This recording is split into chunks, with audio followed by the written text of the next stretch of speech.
बोले लाल फूल उजर फूल फूल होखेला, लाल फूल उजर फूल फूल होखेला।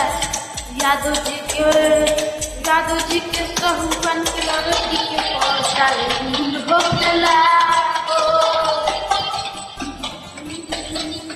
लाल फूल उजर फूल फूल होखेला, फूल उजर फूल फूल होखेला।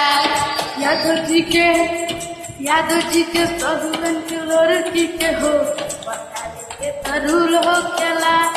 बरकत जात मानल जाला यादव जी, ये रंगदारी करेला यादव जी हो। सारा जाति